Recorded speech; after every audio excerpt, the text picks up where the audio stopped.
5 লাখ 10 লাখ 8 লাখ এরকম শুট করতেছে। তখন আমি যখন শুট করতাম তখন বলতো যে ও মাই গড বোল্ড হয়ে গেছে। আমি করবো যেহেতু ইন্টারন্যাশনাল ব্র্যান্ড, যেহেতু একটা প্রোডাক্ট, হ্যাঁ আমি একটা বিকিনি পরবো, এটা একটা কোনো ব্র্যান্ড, আমি কোনো ব্র্যান্ডের শ্যুটের জন্য আমি বিকিনি পরবো, পরে আমি শ্যুট করে আমি ওটা পিকচার আমি আপলোড করবো যে হ্যাঁ আমি ব্র্যান্ডের করছি। হ্যাঁ আমি বলছি কি ভাই আপনার তো বয়স আমার বাবার বয়স, আমি আপনার সাথে কীভাবে যাবো? কি সবাইকে কি বাবা বানানো যায়? আমি তো তোমার বাবা লাগবে। আমি বলছি যে আপনি আমাকে কি নিয়ে যাবেন, আমার বাবারই তো অনেক পয়সা আছে, আমি চাইলে তোমার বাবার থেকেই আমি ডুবে যেতে পারি। আমি যাই না, আমি গেলে তো আপনি আমার ফেসবুক বলেন, আমার স্ট্যাটাস দেখলেই বুঝতে পারতেন যে অনেক অনেক দুবাই টু এটা সেটা এক্সপেন্সিভ গিফট না।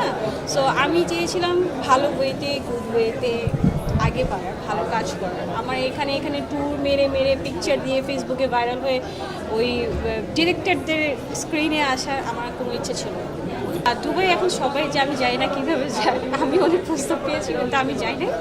আমার যেহেতু মানে হচ্ছে আমি কিন্তু আমার দাদার বাড়ি হচ্ছে ইন্ডিয়ান, হ্যাঁ তো ইন্ডিয়াতে আমার বাবার সাথে অনেকবার ইন্ডিয়া যাওয়া হয়েছে, দিল্লি যাওয়া হয়েছে, বাট হচ্ছে দুবাই, থাইল্যান্ড বলেন আপনি, এসব জায়গায় আমার কোনো সুগার ড্যাডির সাথে যাওয়া হয়নি এখন পর্যন্ত। তো অনেকেই এসছে, এখন কি আমি ওদের নাম বলছি? নাম বলতে পারি। হ্যাঁ ওরা গেছে, ওরা বিকিনি শ্যুট করতেছে। তখন আমি যখন শ্যুট করতাম তখন বলতো যে ও মাই গড বোল্ড হয়ে গেছে। আমি যখন ইন্ডিয়াতেও শ্যুট করেছি, ইন্ডিয়াতে কাজ করেছি, একটা বিউটি কন্টেস্টের জাজ হয়েছি, হ্যাঁ সো জি বাংলায় কাজ করতাম, কালার্সে কাজ করতাম, হ্যাঁ তো তখন আমার ইচ্ছে ছিল যে আমি ওখানে ওয়েবে কাজ করব। তখন বাংলাদেশে হয়েছে বেরিয়ে আসে না, হ্যাঁ সো তখন আমাকে অনেক ধরনেরই শ্যুট করতে হতো একটু এক্সপোজ করে। তো আমাকে বাংলাদেশের অনেক জার্নালিস্টরা অনেকেই বলতো যে তুমি তো কলকাতায় যে ইন্ডিয়াতে যেহেতু তুমি হচ্ছে একেবারেই খুলে ফেলেছো, খোলামেলা হয়ে গেছো। তো এখন এই যুগে এখন দেখেন যে খোলামেলা ড্রেস আপ না করলে কিন্তু কাজ পাওয়া যায় না, বাইরে পাওয়া যায় না।